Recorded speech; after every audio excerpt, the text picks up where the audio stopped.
So I had to hold through some lights, but I got here right about time. And of course, Deborah wanted to know, where have you been? I was caregiving. As you know, my spouse is not able to do certain things, so he decided he'd eat a hamburger because I told him, hey, you either eat the old spaghetti or you can eat hamburgers. So he wanted a hamburger. So I made the hamburger, run, brush my teeth, run back in the kitchen, look at the hamburger. It was a mess.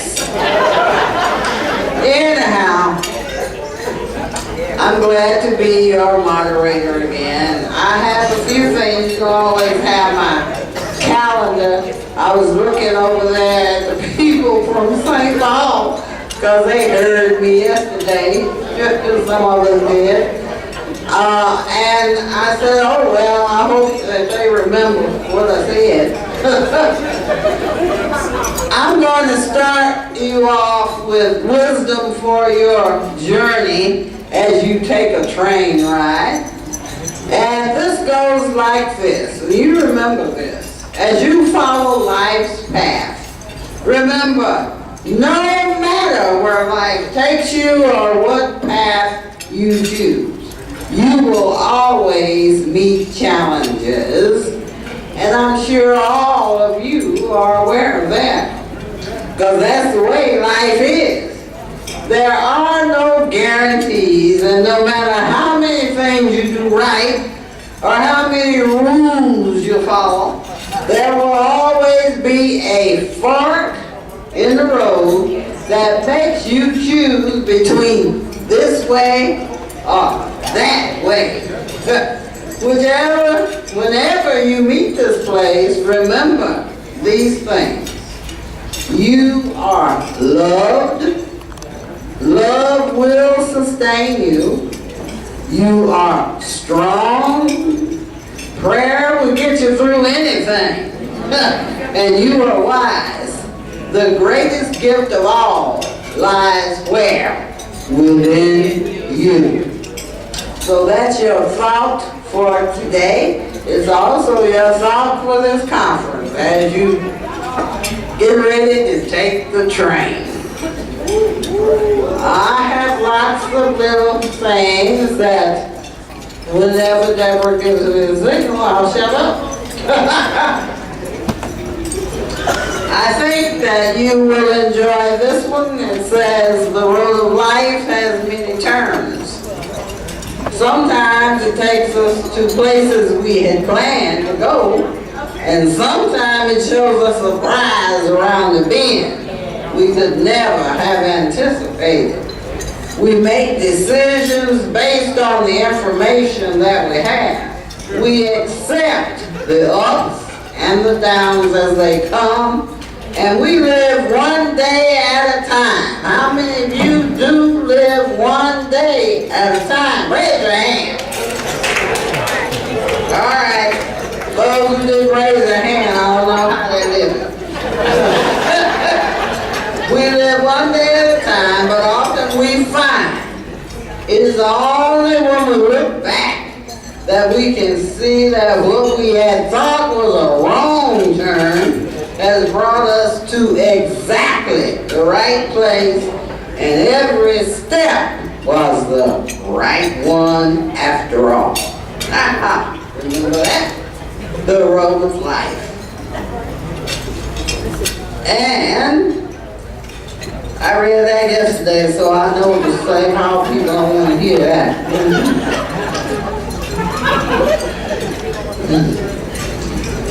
I think that this is a good one to do.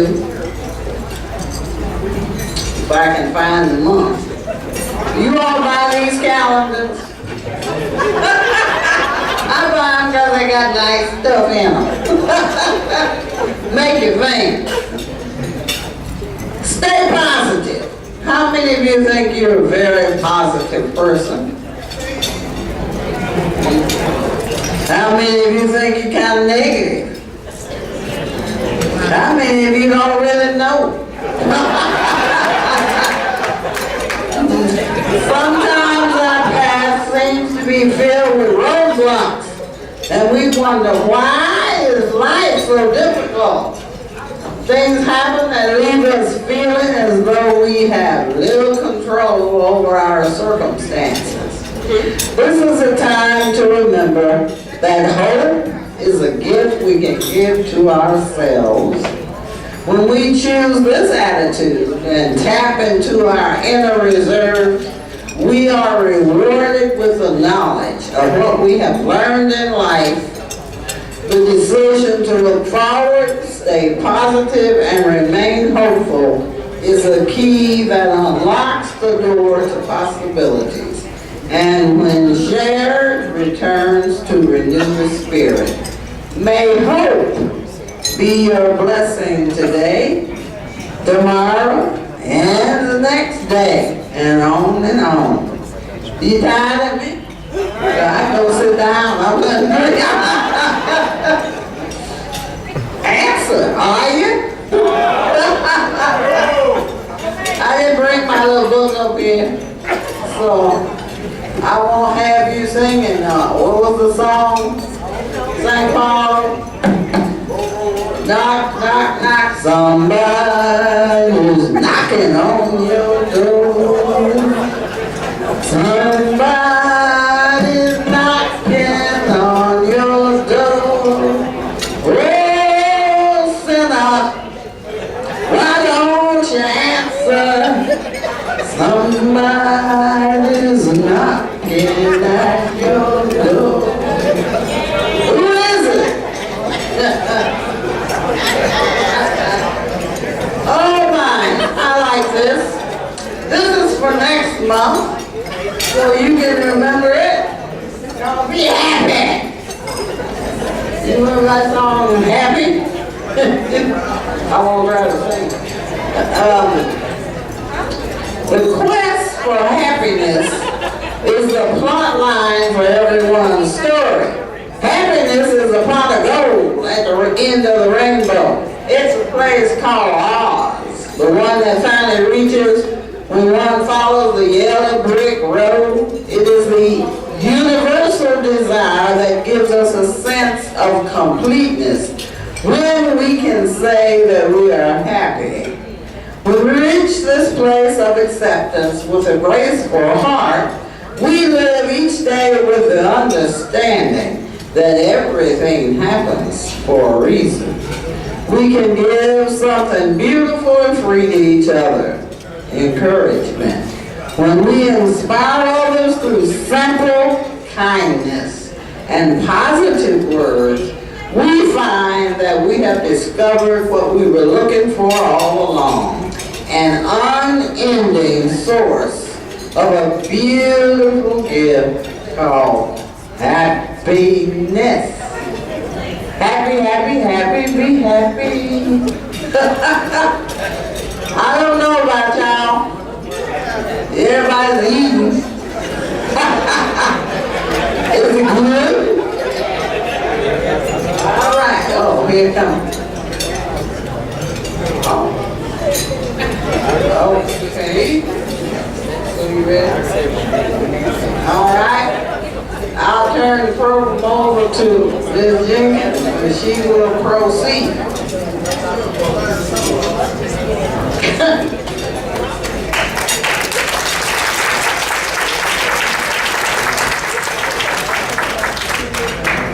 Good evening, everyone. Okay, let's try it one more time within your big voice. Good evening, everyone. All right, thank you. At this time, it is my pleasure to introduce Ms. Yvonne Matthews, who is the Associate Administrator and Coordinator of the Paula J. Carter Center on Minority Health and Aging. She's just arrived. That's my cue. It is also my pleasure to introduce to you Dr. John D. Jones, Provost Vice President for Academic Affairs at Lincoln University, has more than 20 years of experience in higher education. Joan holds a bachelor's in psychology from Johnson C. Smith University and a MS in education research and evaluation and a PhD in higher education leadership from the University of Wisconsin-Madison Department of Educational Leadership and Policy Analysis.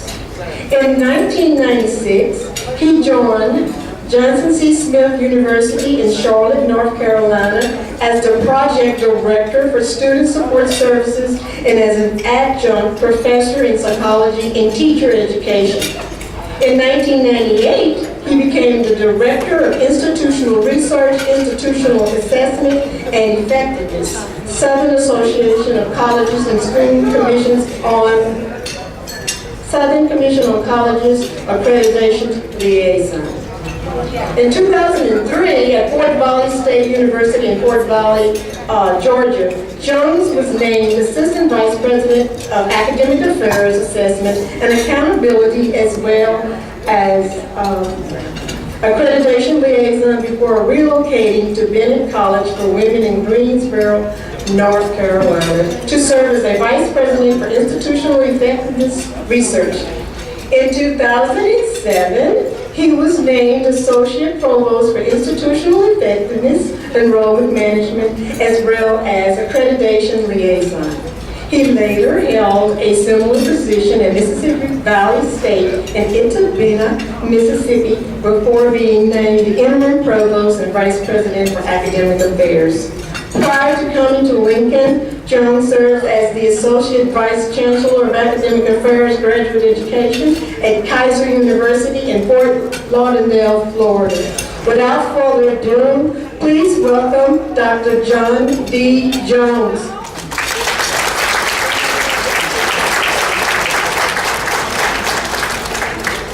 Now I ask Deborah to read the bio because for those of you who saw me in my way, I flew in here. Now, I may have seen not flying to you, but for me it was flying.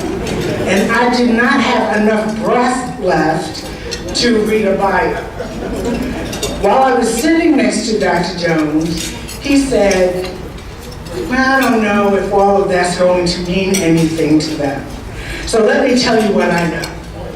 So I stood up so that I could tell you that this is a really busy person. You know, if you are the new vice president of a university, you have a lot to do, especially when the president is the new president of the university and has been the president for only a couple of weeks before he came. But anything that we have asked him to do thus far, he has said, yes, of course I will do it. He never ever said, no, I'm too busy, no, let me check my calendar. He said yes, and then said, well, now you just check that over with Ms. Kent. But as long as the space is there, I will be there. It's hard to believe that someone could love a university when they've only been there for a minute and a half. But I believe if we cut him right now, he would bleed Lincoln blue. Because in that short time, he loves Lincoln University. Whenever you hear him speak, he speaks about the future, where we are going, what we can do, and if we all get together, we can get it done. So I thought he would be a perfect person to come and give you a welcome. I told him that irrespective of where you've graduated, the institutions from which you've graduated, you too love Lincoln University. And so,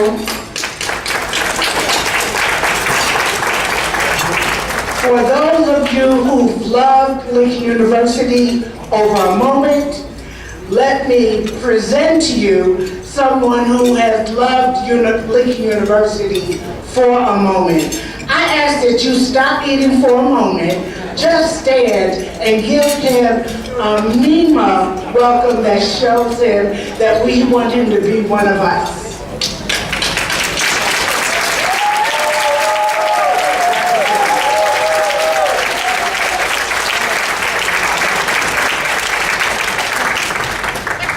Thank you so much. I will start by saying that Dr. Mable J. Grimes is a tough act to follow. I was talking to the guest speaker, and I said to him, we will have to follow her. But on behalf of Dr. Gerald Wolfer, the 20th president of Lincoln University, I bring you greetings from Jefferson City, Missouri, Lincoln University. I want you to know that what I initially said to Ms. Matthews was related to the comment that I had some 20-odd years experience in higher ed. And I said to Ms. Matthews, that means nothing to this group because you are my elder. I want you to understand that. And I have nothing but complete and total respect for the elders of our community. My grandparents, and I recall at one time I had 4 living grandparents and 2 living great-grandparents.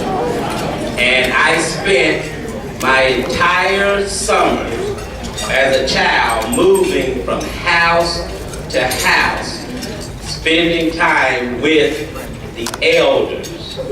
And I want you to know that I am a product of the elders, of my family. And I fondly remember my grandmother on my father's side, my father's mother. As a little child, my grandfather, and I'm going to just take just a minute, I won't take long, he worked on the railroad. And he would leave for work at about 4 a.m. every morning. And I would be there spending time with them. And when I heard my grandmother's foot hit the floor as she was up to prepare breakfast for my grandfather before he left for work, I would hit the floor also. And I had breakfast with the 2 of them every morning during the summer without ceasing. I had breakfast with them every morning and I never said a word. And many of you will understand that. However, I listened attentively to their conversation and the plans that my grandmother had for the day. As soon as my grandfather would leave, it would be around sunrise at that point. And she would go into the yard, into the garden, into her flowers, and I would be there with her, learning how to plant watermelons and whatever it was that she was doing. And those were my formative years. So I want you to know that I have nothing but tremendous respect for the elders. And I have that respect for each one of you. And I want you to know that I greet you in a way that only I know how to greet the elders. And I greet elders by saying, yes, ma'am, and yes, sir. You are indeed welcome.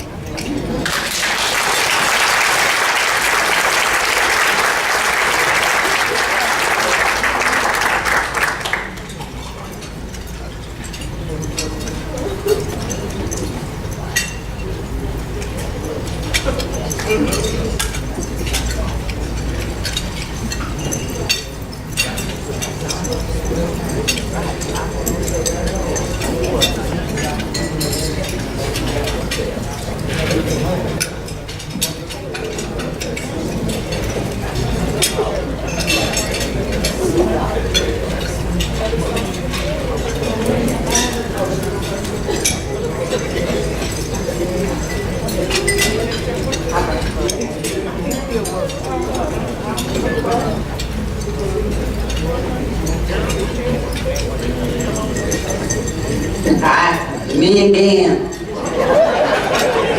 This time I have the pleasure of introducing the keynote speaker for this evening, Dr. Chike Akua.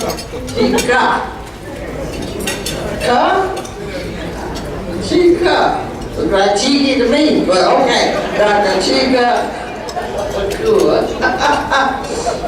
And I will briefly give you some information about who he is. It's in your program. He is a leading authority on increasing the achievement of today's students, especially some of those who are in the most challenging schools and communities. He has books, Education for Transformation and Parent Power, The Keys in Your Child's Academic and Social Success, which are favorite books among teachers, parents, and leaders, and have been endorsed by a number of prominent national educators. He is recognized as a master teacher and leadership consultant. He has been an invited keynote speaker, presenter, and trainer at regional, national, and international conferences, school systems, colleges, and universities. With an African-centered and culturally relevant approach toward meeting needs and solving problems, he's known for his dynamic, interactive presentations to educators, parents, and teachers, and students. Dr. Akua is a former Teacher of the Year and was named one of Ebony's magazine's 50 Leaders of Tomorrow, a distinction he's living up to today. He's developed a number of relevant cultural resources, and he has 10 books, 70 Black History and African proverb posters, and 10 African Origins historical DVDs. He's a committed volunteer, has several mentoring with youth and leadership academies, college preparation camps for middle school and high school students. And this one I find fascinating. He's helped lead over 1,000 students and parents on trips throughout Egypt, Ghana, Morocco, and Senegal through the African Genesis Institute's Teen Summit 1000 program. He's frequently called upon by education, civic, and social organizations such as this one to speak about educational excellence and critical cultural knowledge.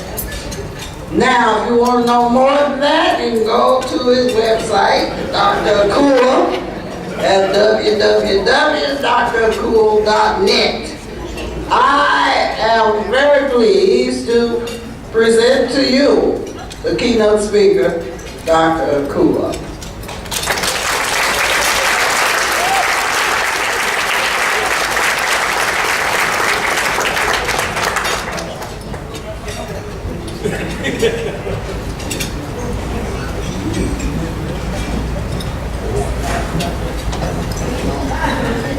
Everybody say it's our time. Come on, it's our time. It's our season. No limits. No boundaries. I see blessings all around me. No limits. No boundaries. I see blessings all around me. Give yourselves a wonderful round of applause. A great African-American educator by the name of Dr. Benjamin E. Mays said, "It's 11:59 on the clock of destiny. And life is like a minute Only 60 seconds in it. Forced upon you, can't refuse it. Didn't seek it, didn't choose it. But it's up to you to use it. You'll suffer if you lose it. Give account if you abuse it. It's only a minute, but eternity is in it. And with that minute, you, me, and we can change and transform the world. Now, if you really believe that we in this place can change and transform the world, would everyone please say Ashe? Ashe. A little stronger than that. Ashe? Ashe. Wonderful. See, Ashe is a West African word which simply means I agree. It means let it be so. But it also represents the activating energy and the presence of the Spirit that is both within us and around us at all times. And so I'm going to use that word Ashe this evening as a call and response. Because when I say something, I want you to remember I'm going to use that word Ashe and have you to repeat after me. When I say something I definitely don't want you to forget, I'm going to use that word Ashe and have you to repeat after me. But you don't have to wait until I say it. If I say something that taps your spirit or touches your soul, then you can say Ashe. If I say something that leads to an instant awakening, then you can say Ashe, and that lets me know we're all on the same page. Ashe? Ashe. Wonderful. Well, let me tell you what an honor, a privilege, and a blessing it is to be here with you. I'd like to thank Dr. Grange for that wonderful introduction, Dr. Jones, and Deborah Jenkins, and all the wonderful people who had a part in putting on the Mable conference. Please give them all a wonderful round of applause. And I want to speak for a few minutes this evening on the theme, Pass It On. Everybody say Pass It On. Pass it on. And the subtopic is Intergenerational Cultural Transmission for Community Transformation. Now those are just some big sounding words that we're going to break down in just a moment. But also there's somebody else that's very special that I want to recognize, and that is none other than Queen Yvonne Matthews. Would you please give her a wonderful round of applause? Her organizational and administrative mastery is responsible for putting on events all over the state of Missouri, not just in Jefferson City or Columbia on behalf of Lincoln University, but I'm thankful and honored to have been invited by her to several different events that she puts on. And as you can see, everything that she does is first class all the way. Is that right? Let's give her another wonderful round of applause. We have an Elder's Creed that we need to recite, and I know the print may be small, but if you'll repeat after me, please. I'm the keeper of the culture. I'm the keeper of the culture. The keeper of tradition. The keeper of tradition. Raising up a standard. Raising up a standard. That's my mission. That's my mission. Raising strong families. Raising strong families. Has always been the vision. Has always been the vision. I have deep wells of wisdom. I have deep wells of wisdom. And insight to share. Stories and testimonies that show that I care. Stories of faith, family, and resilience. Experiences that illuminate our collective brilliance. I'm a pillar in the community with a proud and faithful history. Excellence is my identity. And achievement is my legacy. I say, give yourselves a round of applause. All right. That's what it means to be an elder. And we have several objectives this evening, brothers and sisters, because the first one is we need to have a candid conversation about the needs of today's youth. Ashe?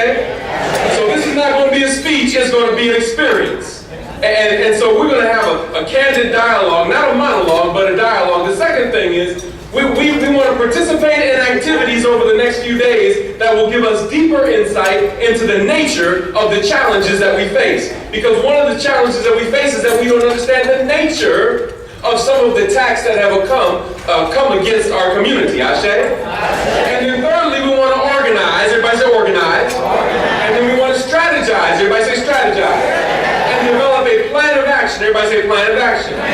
We didn't just come here to rap and clap. We're going to leave here with a plan of action for sharing the best of what we know to empower young people. Ashe? And so I'm going to be sharing some information with you today based on my book, Honoring Our Ancestral Obligations. And as we move forward, it is customary whenever we gather together as a community and as a culture, we always begin by giving honor to the Most High, who is known by many names and worshipped in many ways. Certainly the one source and the one force through which we all live, move, and have our being. Ashe? Ashe. We also give honor to our ancestors because there's an African proverb which says, if we stand tall, it is because we stand on the shoulders of our ancestors. Or as Dr. Jacob Carruthers has said, indeed our stride is wide because we're walking in the footsteps of giants. Ashe? As you can see, this is a very visually driven presentation. Why? Because a picture is worth what? 1,000 words. There are some things that I'm going to share with you this evening that if I didn't have my pictures, if I didn't have my visual documentation, it may not make as much sense. But I'm reminded of the words of the great poet Lister Middleton, who said, sharpen your eye and tune your ear so you know what you see and understand what you hear. If y'all are ready to get started, everybody say, let's get it. Let's get it. All right. What is an elder? I heard Dr. Jones use that word a few times in his opening remarks, and those are fitting words, but I find it very important that we define terms, because everybody that's old is an elder. You don't have to say amen, you don't have to say Ashe, but I know I'm telling the truth. An elder, an older is just a person who got old. But an elder is a person who holds the accumulated wisdom, experiences, insights, and expertise from the best, everybody say the best of our cultural experiences, and passes it on to the next generation. I need for the elders to make some noise this evening.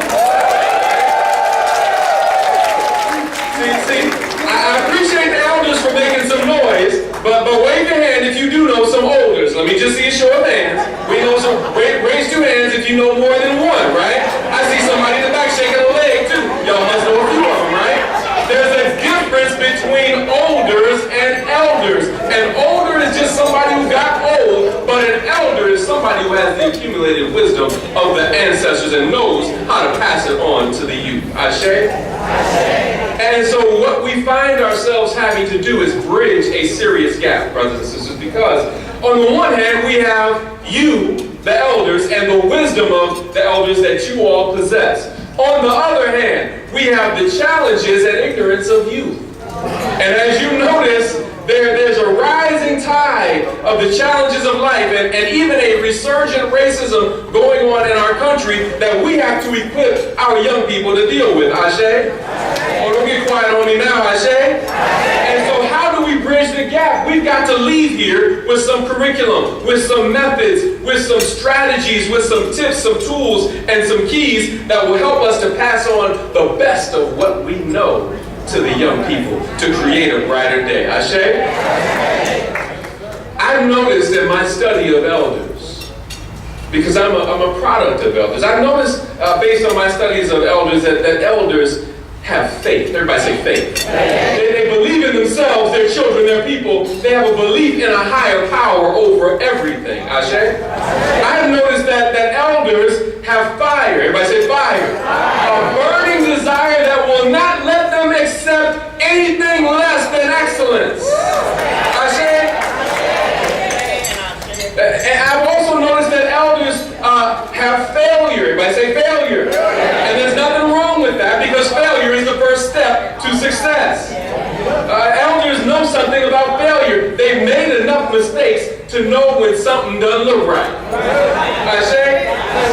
Elders know how to fail. They know how to fall down and what? Get back up. And I think I should say something to you about that today, because when my heart was just bleeding for the people in Jacksonville who just underwent a mass shooting, we find out that the person who perpetrated the act was playing a video game and lost. And didn't know how to deal with that.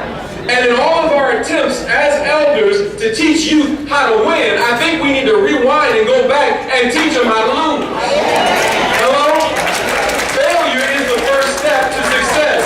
It's not win or lose, it's win or learn. And obviously somewhere along the line, that young man didn't learn the lessons of how to lose properly. Ashe? And so I've also noticed that elders have a file. Everybody say file. They have a faith file of stories and testimonies of how they made it through tough times. And we have indeed had tougher times than we do now. but we don't want to underestimate what is before us right now. Ashe? An elder knows struggle. Everybody say struggle.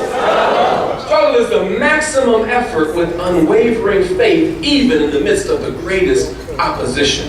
I've also noticed that elders have strength. Everybody say strength. The struggle produces strength, and strength is the mental and emotional muscle, a quality of power that comes from within. I've also noticed that elders know how to stand. Everybody say stand. They know how to be firm in the midst of opposition, and I've also noticed that they have a standard. Everybody say standard. That excellence and manners and respect and hard work goes a long way with elders. Ashe? And it needs to go a long way with the youth when we pass on the best of what we know to them. This is our family, my family matriarch, Robbie Cable Ward Napper, my grandmother. Ashe? This is her graduation picture from high school. She was born in 1912 in Oklahoma. She grew up picking cotton. Interestingly, she got married at a very young age, and she had 4 children. My mother was the last of her 4 children. But her husband died when my mother was only 4 months old. And so my grandmother, during the Great Depression, had to make some serious decisions about how she would proceed with these 4 young children. She went to the welfare line, the soup line during the Great Depression, and there was such a spirit and an energy of depression in that line that she decided she would never go back. Ashe? She went to the church as a young, beautiful woman, and the preacher looked at her and said, "I'll take care of you and your children." She didn't know that she was going to be dealing with a pulpit pimp, and so she had to leave that behind. Well, don't act like you don't know what I'm talking about. Is it okay if I keep it real this evening?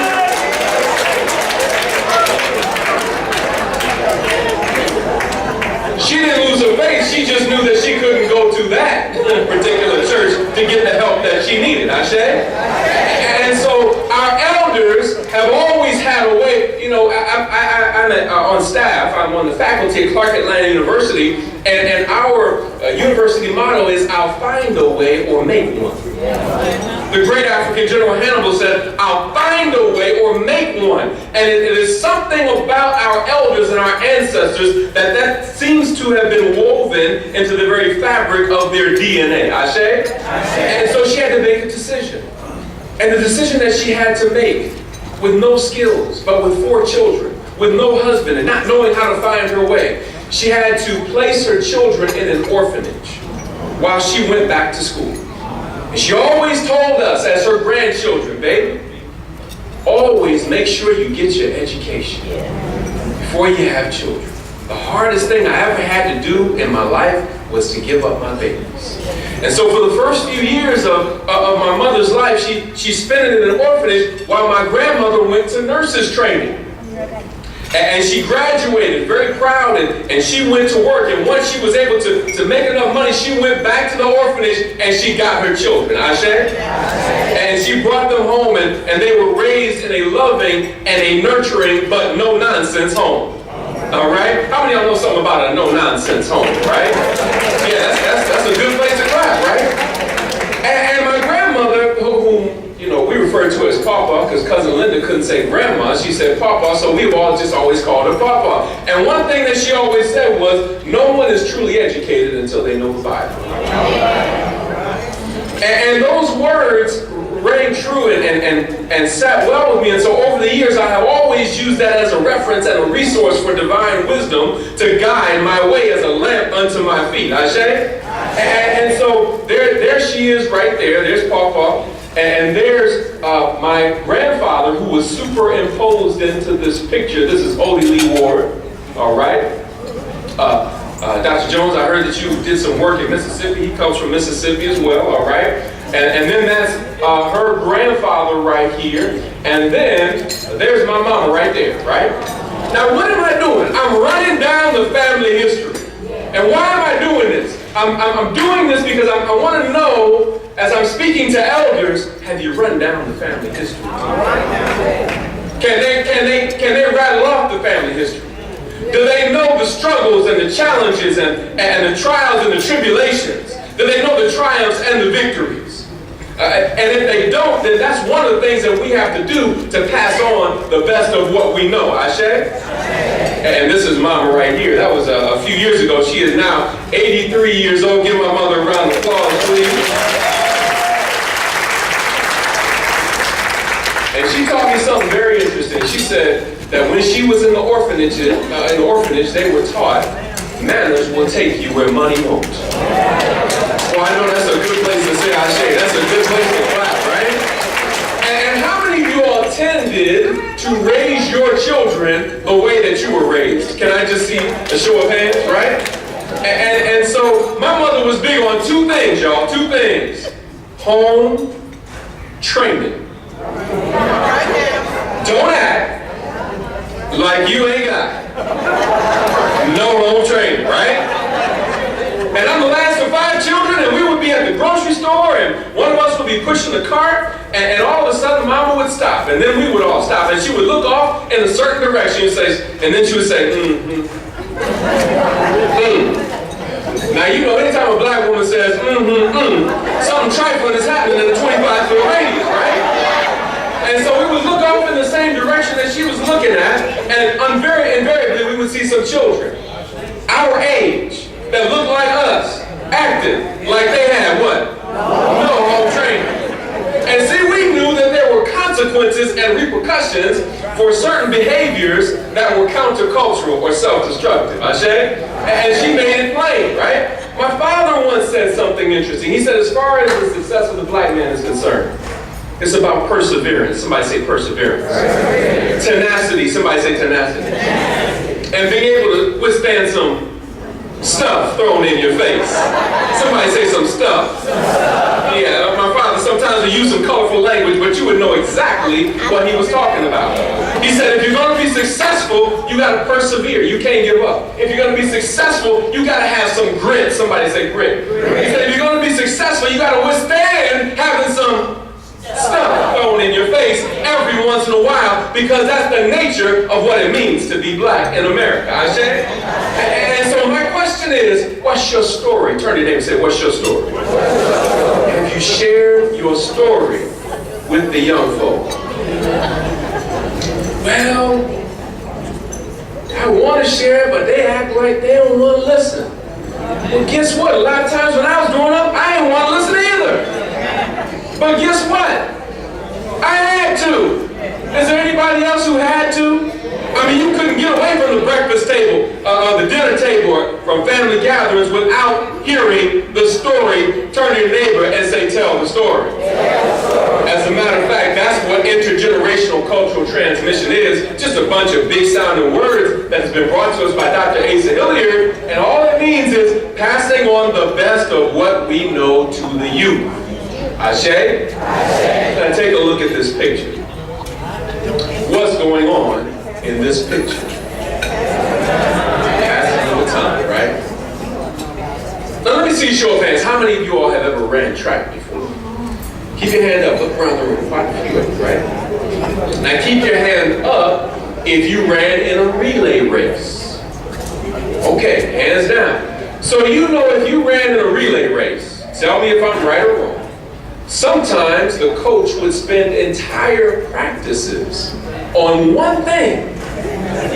Passing the baton. Somebody say passing the baton. And the passing of the baton is so important that the person with the baton has to put it right in the right spot in the palm of the hand of the person who is receiving the baton. Ashe? And the person who's about to receive the baton has to be running at the same rate and with the same rhythm as the person who's passing the baton. Ashe? And if something happens during the passing of the baton, where it's either dropped or it's fumbled around or the waste of time, you can lose the race, or if you drop it, you are completely what? Disqualified from the race. Ashe? This is what intergenerational cultural transmission really is. Take a look at the picture. What's going on in the picture? Look very carefully. Uh-oh, what happened there? They missed the baton pass. And I feel like as I go to different places and spaces and different aspects and places in our community, this is what I'm seeing.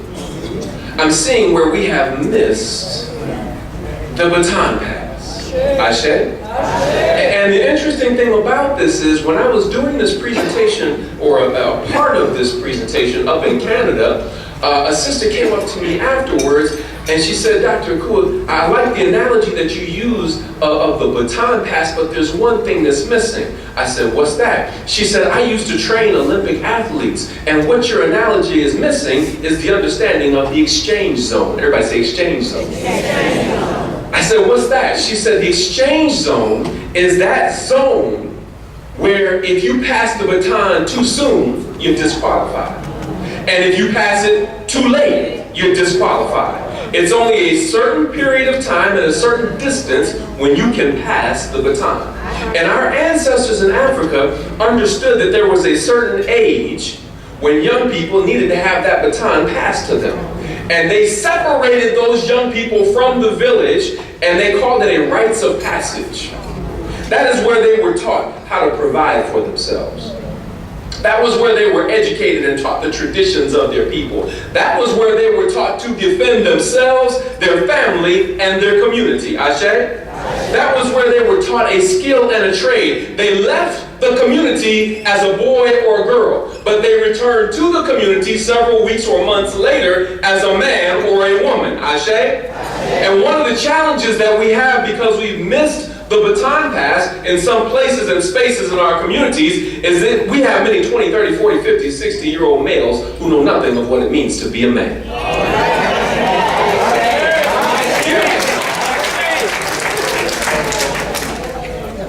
We have many 20, 30, 40, 50, 60-year-old females who know nothing of what it means, what? To be a woman. You see, in our tradition, Dr. Hassimi Maiga tells us that in African tradition, manhood and womanhood is not given, manhood and womanhood is proven. Ashe? And so you don't just get to be a man or a woman because you turned 18. You don't just get to be a man or a woman because you turned 21. No, it has to be proven, not given. Ashe? And so, brothers and sisters, I want you to look at this diagram up here, because this diagram is going to explain to you what's going on in our community. In this diagram, we have a circle, and then we have a dot in the middle. The circle represents the community. What does the circle represent? The community. The dot represents you and me.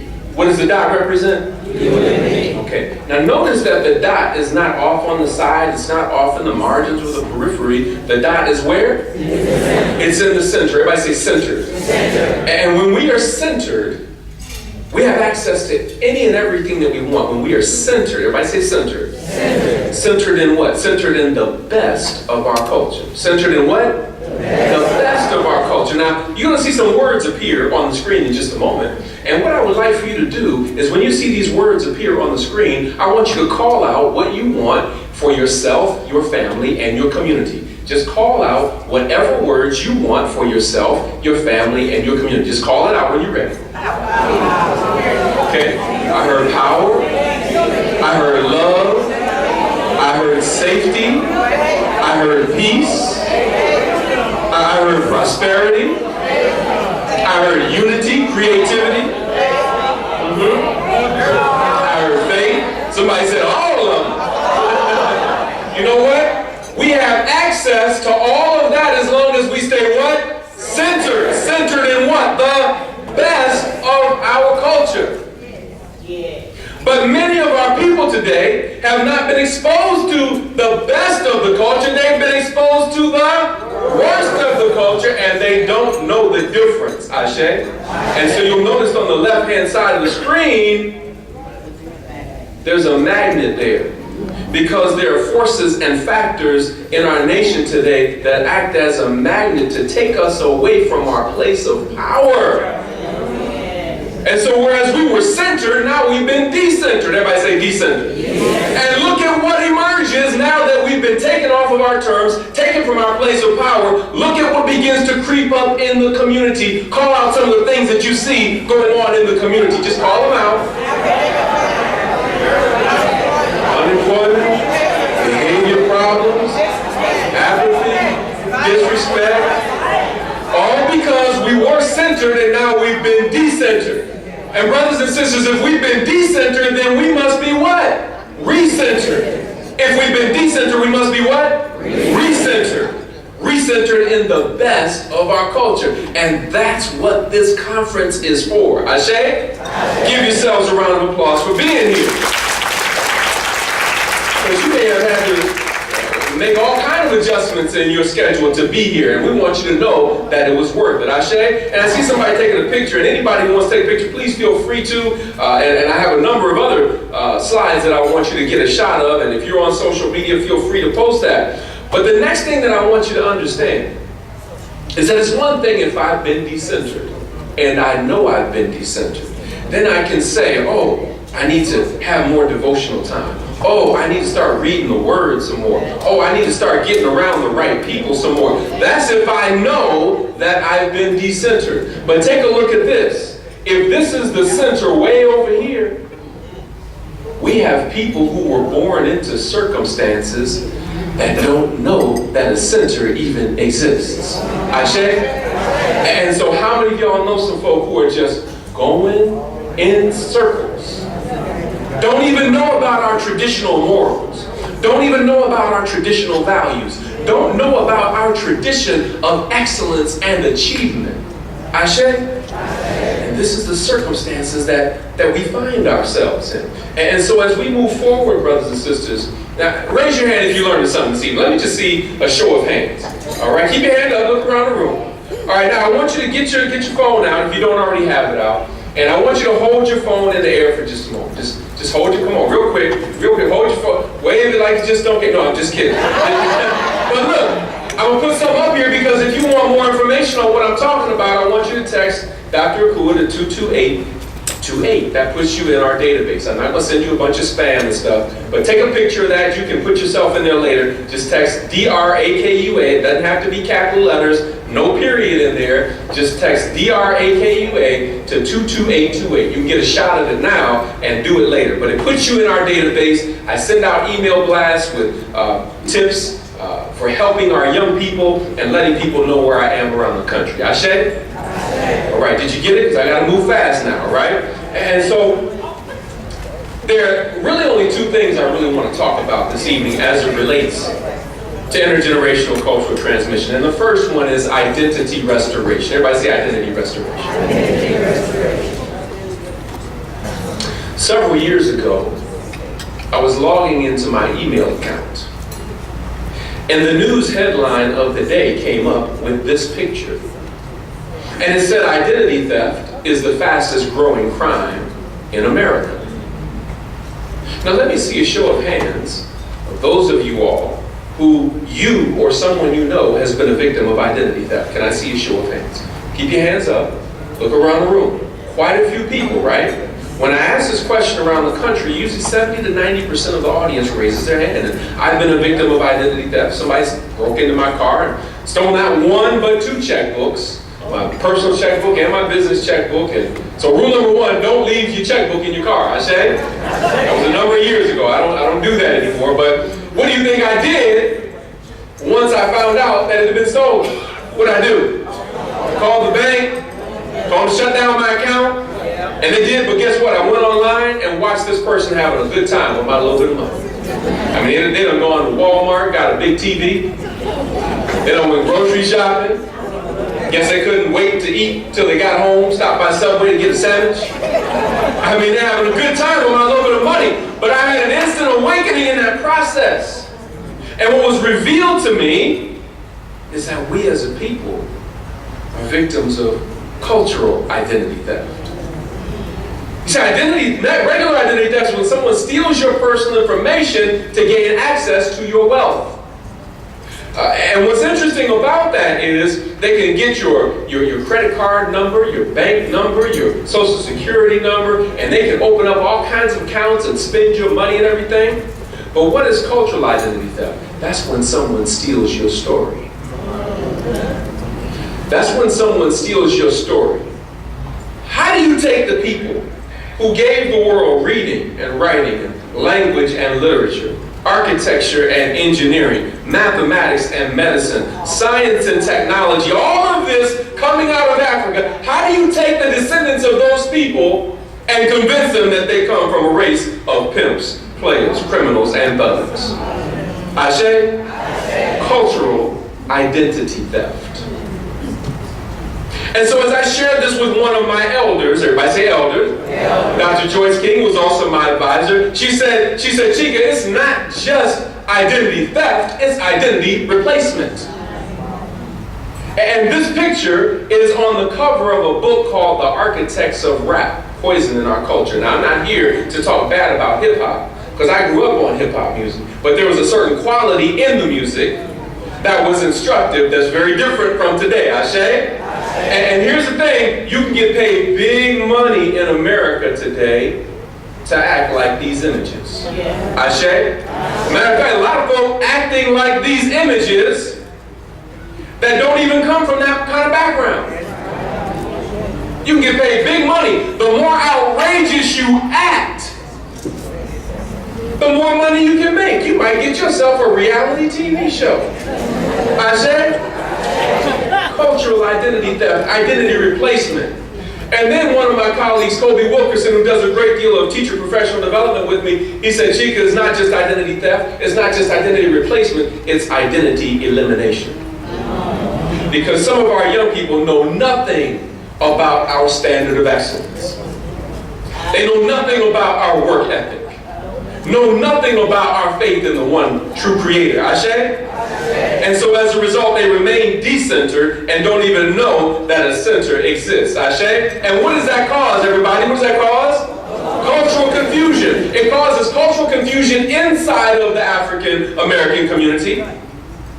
Because many of our young people don't know the truth about who we are, where we come from, and where we're going. But then it also causes cultural confusion outside of our community because other people look at us and think that that's what it means to be black.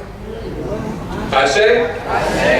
And so we've got some work to do. If we're elders, we've got to tell the story because what's happened is we've lost sight of what's normal. See, as I go and I talk to young people around the country and I share images with them like this, at first they have a hard time believing that these images are normal. You know why? Because these are the main images that they see. Ashe? And they begin to think that those images on the middle and the bottom are what's normal. And what we have to do as responsible elders is to transform the norm. Everybody say transform the norm. And there's an African proverb that says, if the wise village elders don't teach the youth, the village idiots most certainly will. I say, my goodness. And how many of y'all seen the village idiots at work? Come on. You see them almost every day. It seems like they're working around the clock. It seems like they're working when you're sleeping, right? So we got to organize. Everybody say organize. We got to strategize. Everybody say strategize. And nobody can do this for us but us. Very important that we understand that there are well-meaning people outside of our community who can encourage us and help us along, but nobody can do this for us, what? But us. Dr. Wade Nobles tells us, he's a clinical psychologist, he said culture provides a general design for living and patterns for interpreting reality. Interpreting reality. Interpreting reality. So that when I see a young brother, I see a young king. That's because my culture tells me that that's a king. But if I'm decentered and my ability to interpret reality has been impaired, I don't see a young king, I see an N-word. Ashe? This is the importance of culture. If my culture has been, if I'm decentered, and my cultural understanding has been impaired, I see a young sister, and instead of seeing a queen, I see the B word. Ashe? Because to interpret reality has been impaired. Is this making sense?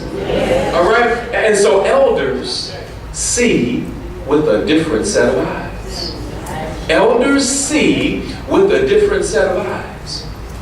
There's an African proverb that says, elders see while sitting what the youth can't see when they're standing on their toes. I'm going to say that again. Elders see while sitting what the youth can't even see when they're standing on their toes.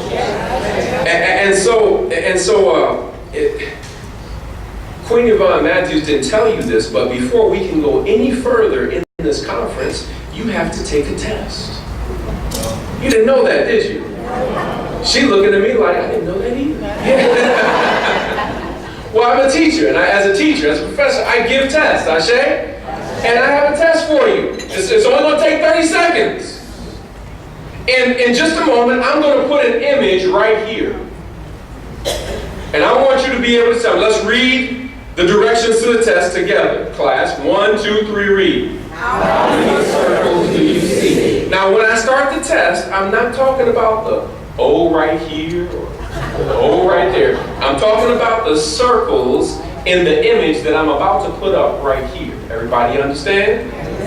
All right, are you ready? Yes. I can't hear you. Are you ready? Yes. All right. So here's the directions one more time. How many circles do you see? You're going to have 30 seconds. Please do not call out the answer if you see it or call out any answers. Here we go. Ready, set, go. How many circles do you see? 30 seconds.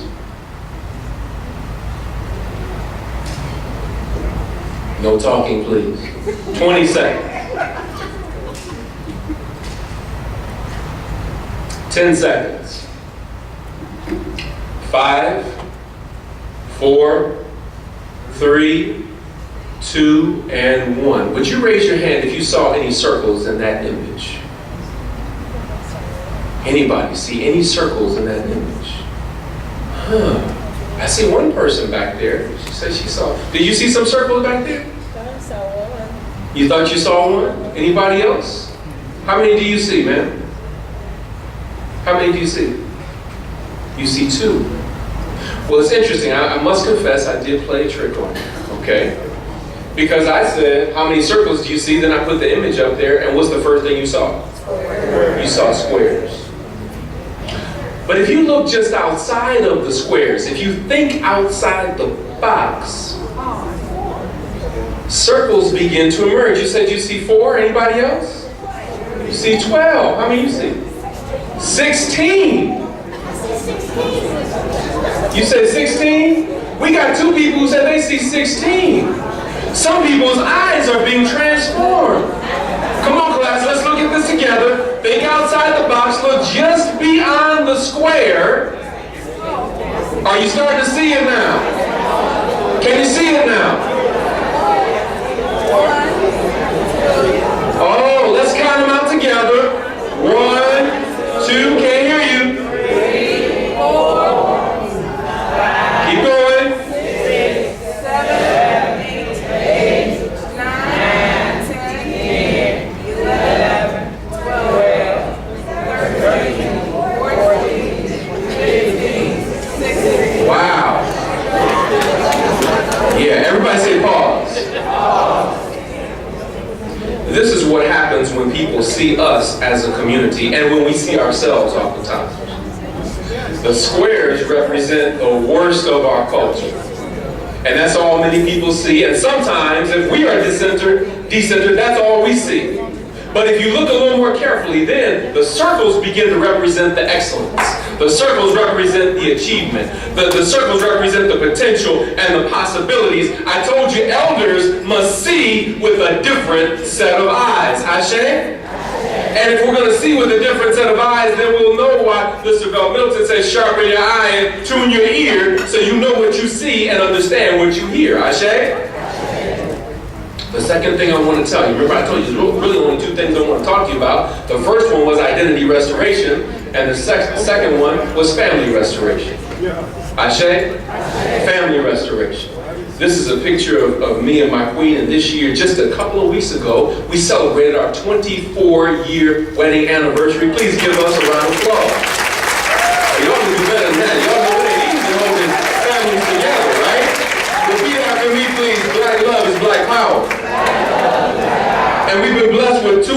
prodigal sons. Everybody say black family is black power. This is so important because there were forces and factors in this nation that attempted to separate our families and our relationships. Ashe? And I know, as we try to pass on the story, as we tell the stories of resilience, the stories of grit, the stories of tenacity, the stories of how I got over to the youth, please understand, sometimes they may not want to listen. My wife, in her wisdom, captured some images of me speaking to my son. If you look at it, he must be asking me something, because when we looked at it, neither of us remember what we were talking about. But I want you to watch the successive images, okay? You see the look on my face, you see the look on his face. Does that face look familiar? Raise your hand if you've ever seen that face before, right? Now notice I am completely unfazed. I'm going to make sure I get my ice cream and share that wisdom whether you want to hear it or not. I say. But wait, it gets even better than that. Watch. Now if you look, he's looking through his fingers and he's looking at his mother like, Mom, please save me, right? Now, oh my goodness, look at it. She captured it all. A picture is worth 1,000 words. Now you're going to see that face again when you get back home. And you try to sit your grandchildren down and sit your children down, because some of your children are just grown children. Sorry about that. But you're going to see that face again, Ashe? And you have to have enough grit, enough resilience to be able to talk through it and begin to encourage them anyhow, Ashe? Notice I'm still eating my ice cream, but I'm going to get my point across, right? Take a look at this one right here. He gonna get this wisdom. You ain't getting up from this table until I get this to you. Ashe? Raise your hand if you've ever had one of these conversations before. Yeah. As the text tells us, don't become weary in well-doing. We gotta keep going. And there are two ancient words that characterize what this is all about. The first one in the Nile Valley Baptist calls merut. Everybody say merut. Merut means love. And the second one is wenut. Everybody say wenut. And that means service. To love is to serve. And to serve is to show your love. Ashe? And this is what we must bring back to our families, to our communities, and to our schools. Ashe? And so, brothers and sisters, I need for you to understand that one of the challenges that we face is that we have to understand the ma'afa. Everybody say ma'afa. The ma'afa was the catastrophic interruption of African sovereignty and civilization. Some people call it slavery, but what I'm talking about has kept going far beyond emancipation. So it can't just be relegated from 1619 to 1863. The Ma'afa is the catastrophic interruption of African sovereignty and civilization. And what we went through as a people of being under constant sexual and physical assault, Ashe? Of having our families ripped and torn apart, okay? What we have been through as a people, the psychic trauma of that experience, we went 400 years without therapy. You didn't hear what I just said. We went 400 years without therapy.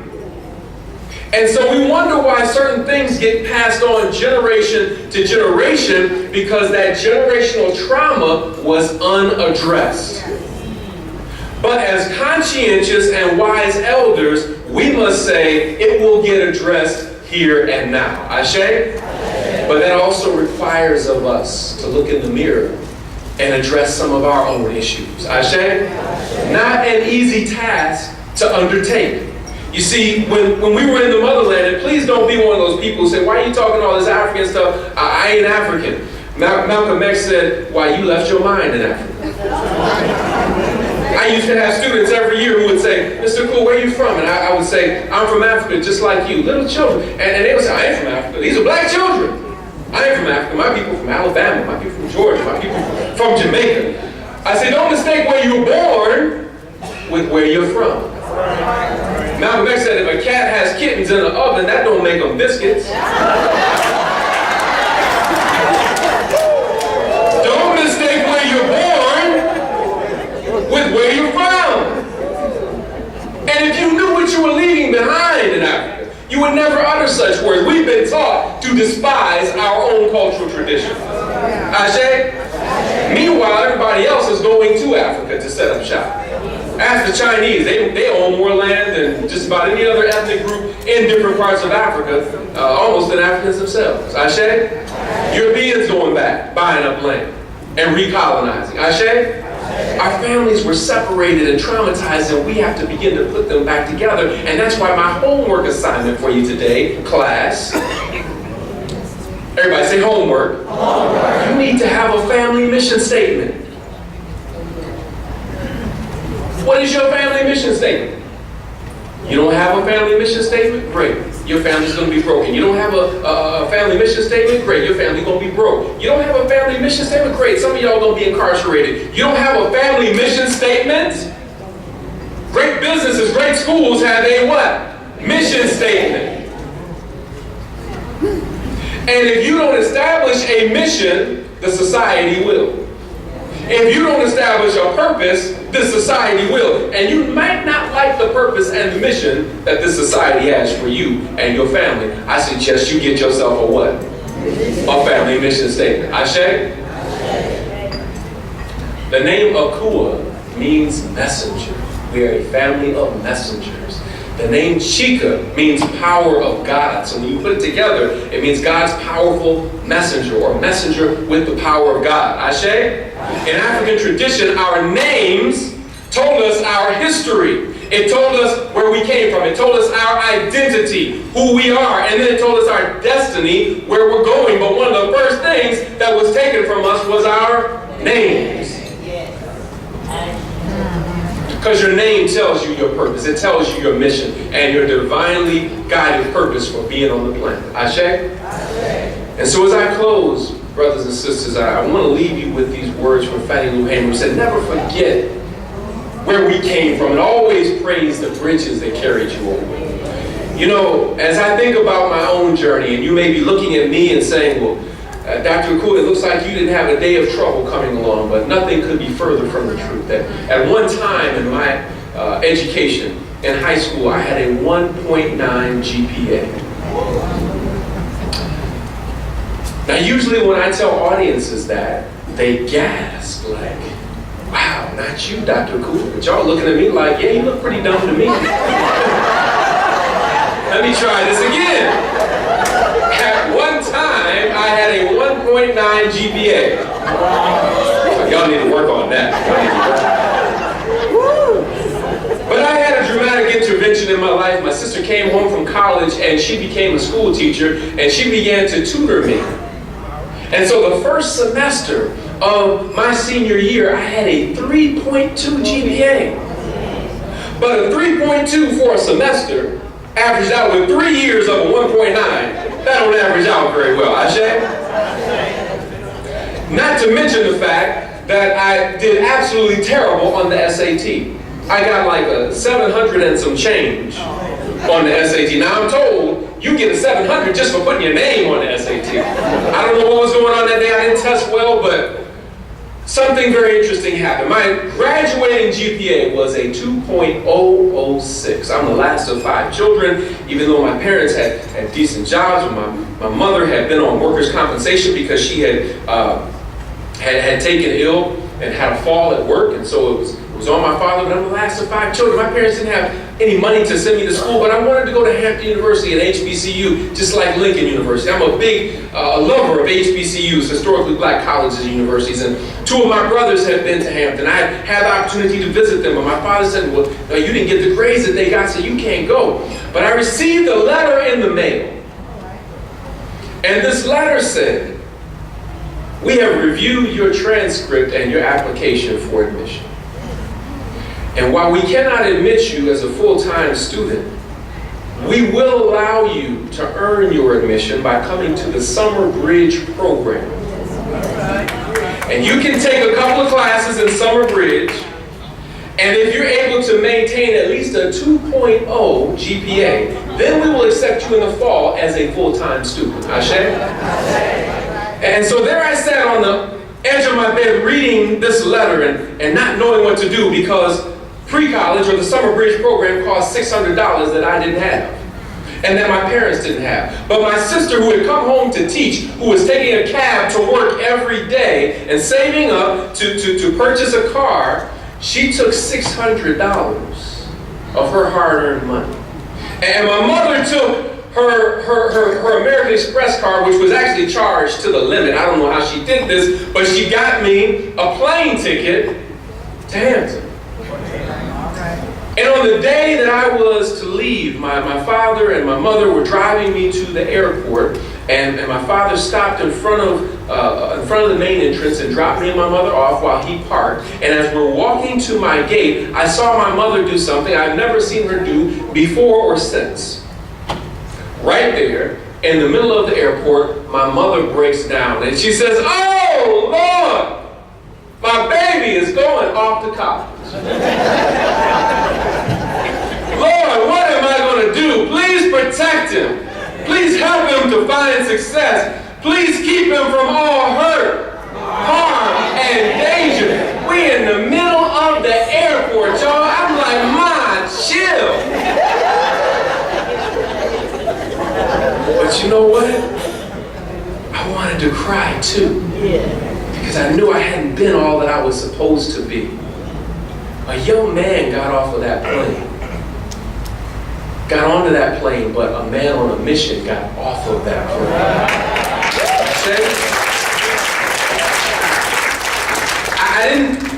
I didn't make a 2.0 in the summer bridge program. I didn't make a 3.0. I didn't make a 3.5. What do you think I made? A 4.0. What do you think I made? A 4.0.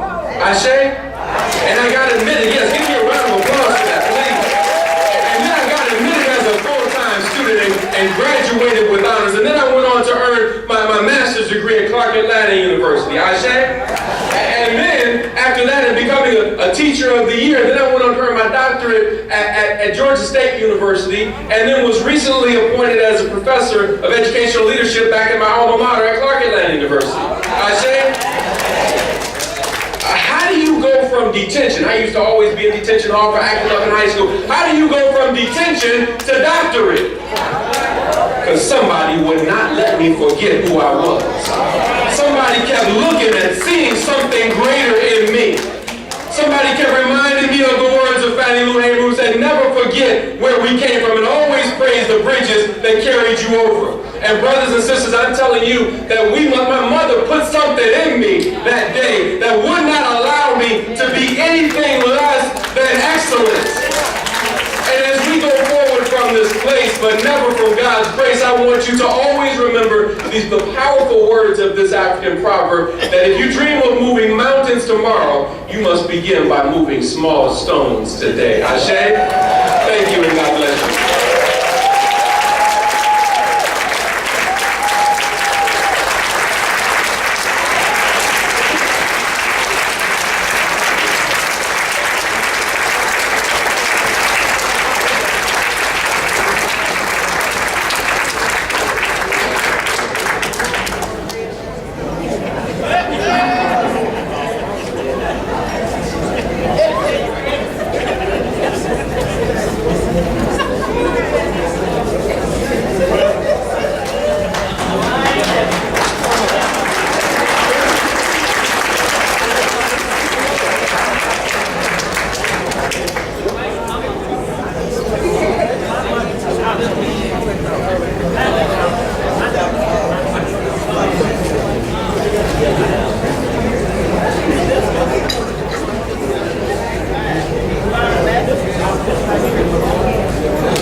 For Dr. Akua, so if you have any questions, 1 second, we're waiting on a cordless microphone.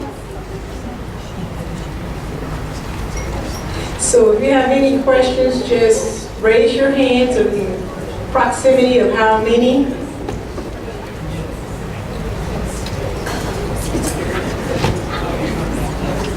You said we're waiting for. In the interest of time, when we do get the microphone, or if somebody already has a strong voice and can go ahead and get started, yes, in the interest of time, if you can, please state your question in 30 seconds or less. Ashe? Y'all know what I mean by that, right? I do a lot of these, and sometimes we make a comment and don't get around to the question, and then other people don't have a chance to ask the question. So you can state your question in 30 seconds or less. The brother over here needs a microphone, but you can go ahead and start. Yes, I have a book out, and regrettably, the books arrived, but they couldn't get into the office, and I was going to have them today, this evening. I have a few with me that I brought with me, and I'm hoping that we'll be able to have access to them tomorrow morning before I go to get my flight. But let me show you what I had up here with me. Oh, sure. So I'll put my, let me see if I can find that slide that has my website. It's drakua.net. You can see it down there in the bottom corner right there, but I'll go all the way. I'll go all the way back to the beginning so that you can see that. But it's drakua.net, and one of our books, mainly that I was speaking from today, is called Honoring Our Ancestral Obligations, and the other one is called Parent Power. Okay, so I have a few copies of Parent Power with me this evening. Let me see here. That's what honoring our ancestral obligations look like. The books are $20 a piece. If you would like to purchase one this evening, if you want to do that, you can get one, and then we'll have it for you in the morning. Ashe? All right. I see somebody back there.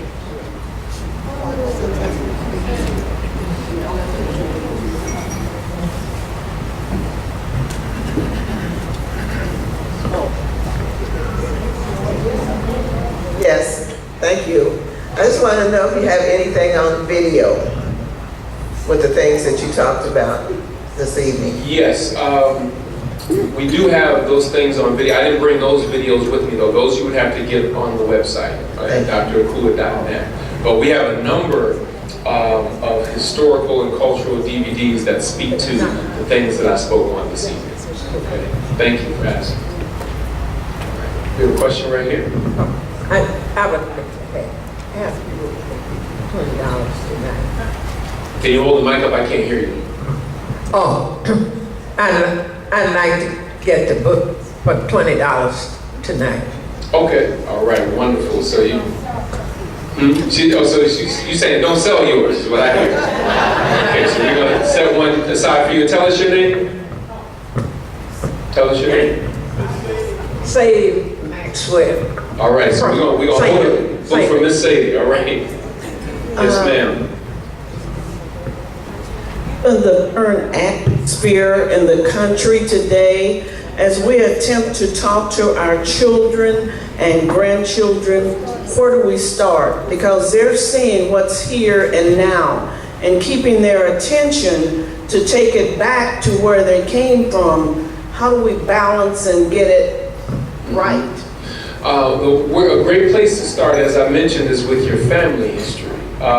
Because that was where I learned the stories of resilience, tenacity, and grit. I learned about the fact that my father was a former teacher of the year. He was a science teacher, and after teaching for 8 years, he decided to go to Meharry Medical College down in Nashville, Tennessee. And he talked about being there in the 60s and how one day a terrorist set off a bomb right across the street from Meharry Medical School's Fisk University, another HBCU. And the blast at Fisk was so strong, it blew out the windows in one of the main buildings at Meharry. And so those were the circumstances under which he went to graduate school. And so as I struggled going through graduate school and different things, as difficult and challenging as it was, raising a family at the same time, traveling and doing what I do now, I had to say to myself, well, man, ain't nobody blown the windows out of any buildings that I've been in. But the idea is those stories help us and hold us through those difficult times. knowing what my grandmother went through during the times of the Great Depression.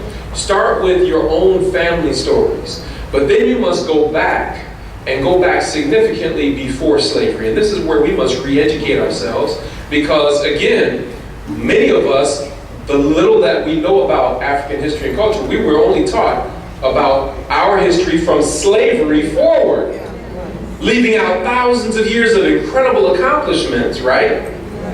That will let you know why we were enslaved even to begin with. And so that's why many of those DVDs on our website dealing with African origins will help you to reconnect and show you that much of the knowledge and the expertise, the scientific innovation, the literary production, all of those things that have made America what it is comes from our tradition.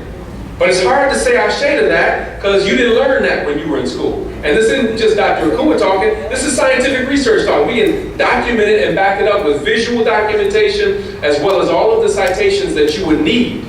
But it's hard to say ashe to that because we weren't exposed to those things.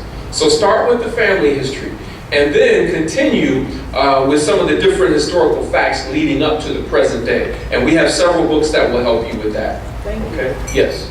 Well, I was just going to say, because I've asked videos because I'm a visual person more than a reader. Yes. But I know PBS last year had an excellent series on African history, going way, way back, way before slavery. So I don't know if you've heard about that, but I would recommend it to people because it's readily available for most people that have television. So yes, a lot of times PBS may have some good specials on, and I always encourage my own children and others in our community to still view those things critically, because while sometimes they may share some good information, sometimes there may be some details, some important details that were missed, but a lot of times that may be a great place to start. So I appreciate you sharing that. Hi, thank you, Lisa. I know it. Raise your hand. I can't. Oh, okay. Thank you. Yeah, family historians that the history in our family, and on my dad's side, I know they went back at least to the 1600s.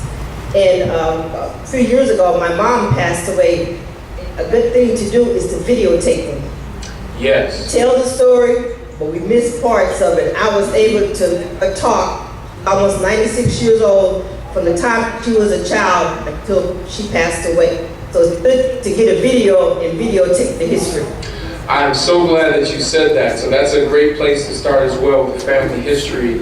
And that's something that everybody can participate in, especially the little ones. You can help them to come up with a list of questions to ask the elders, a list of questions to ask you, of different things that you want to share with them, because having those things videotaped, now you have it for a lifetime.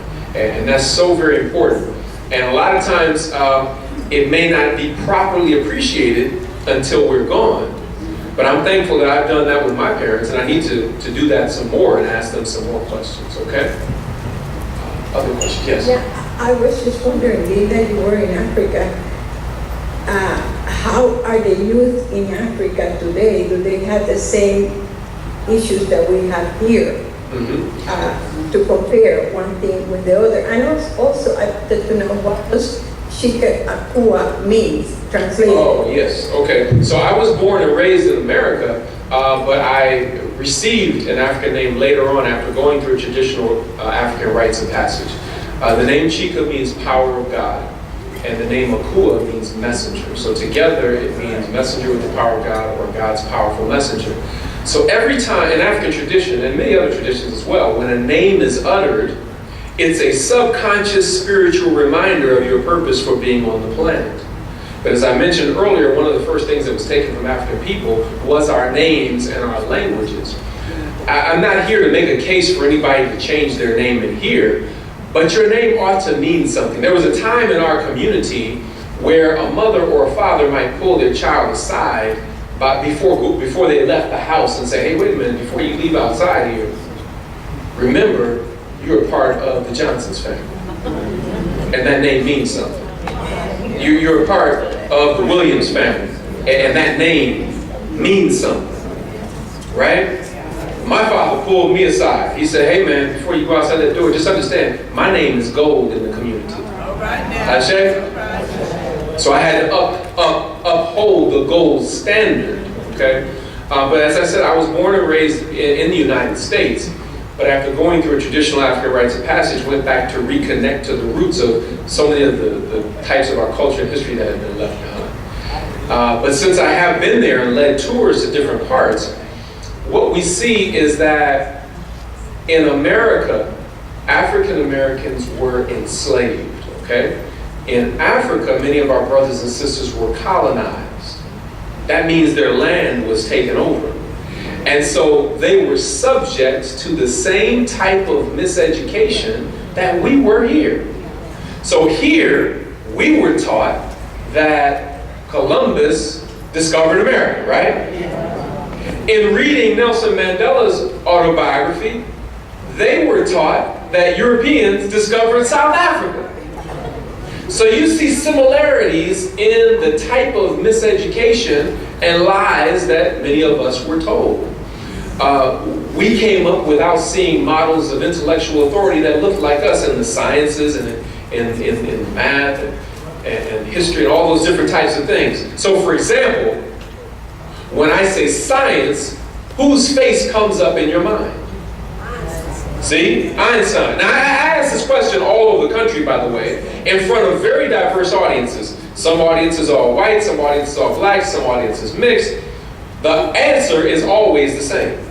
So your model of intellectual authority is Albert Einstein. Now we're not taking anything away from him. He was brilliant at what he did. But you ought to see an image of somebody who looks like you when it comes to reading and writing and language and literature and mathematics and medicine and science and technology.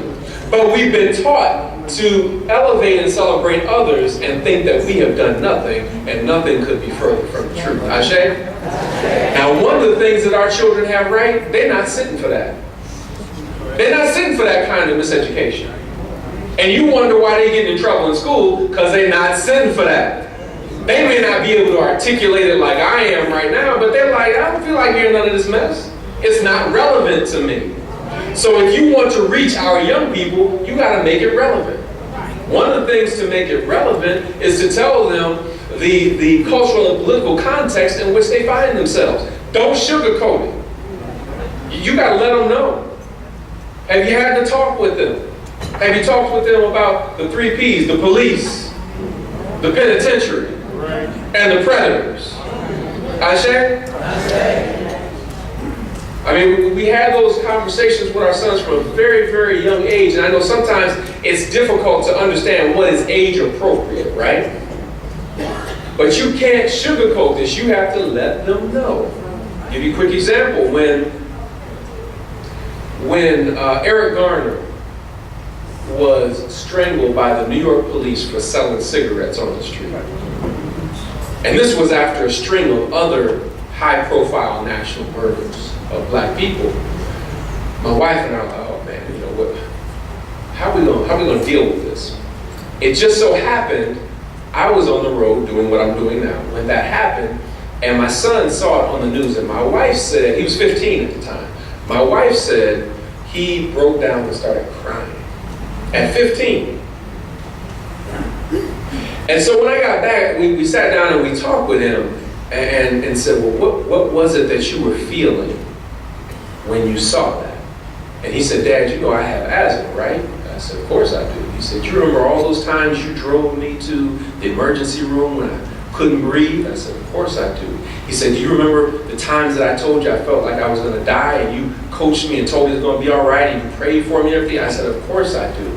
He said, when I saw that video of Eric Garner being strangled by the police, I couldn't imagine someone intentionally keeping somebody from breathing. And see, our young brothers and sisters, they see this stuff going on, but it's not being addressed in schools. And then they come home and we act like, you know, we don't want to talk about it, but they're dealing with it every day. At that time, my son had a big Michael Jackson afro from the 70s and 80s, right? A big afro, right?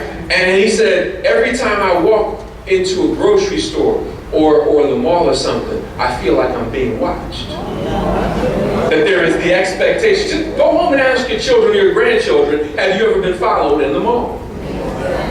These are conversations we must have with our children. Ashe? We can't sugarcoat it, we can't act like it doesn't happen. And we can't gloss over and say, well, you know, if you just go to church and you just get Jesus. No, no, no. Plenty of folk who knew Jesus and still got lynched, Ashe? Well, if you just go to school and get good grades and just hang with the good, no, there's plenty of people who went to school, got good grades, and hung with the good crowd, and still found the same fate, Ashe? And so we have to begin to discuss these things in a very personal manner, in a way that helps our children to understand how to work through these. It doesn't mean that we have all the answers, but it does mean at least they can get some things off their chest and be heard. There's an African proverb that says, wisdom is not gained from having the answers, but by exploring the question. Ashe? So I hope that gives some insights. Yes? Dr. Akua, first of all, some people in this room saw you. You were without the doctorate. And so let us all congratulate you on having received your doctoral degree. Thank you. Thank you for speaking that. And then secondly, time I spoke with you, you were interviewing for your job that it sounds like you presently have. So once again, congratulations. Thank you.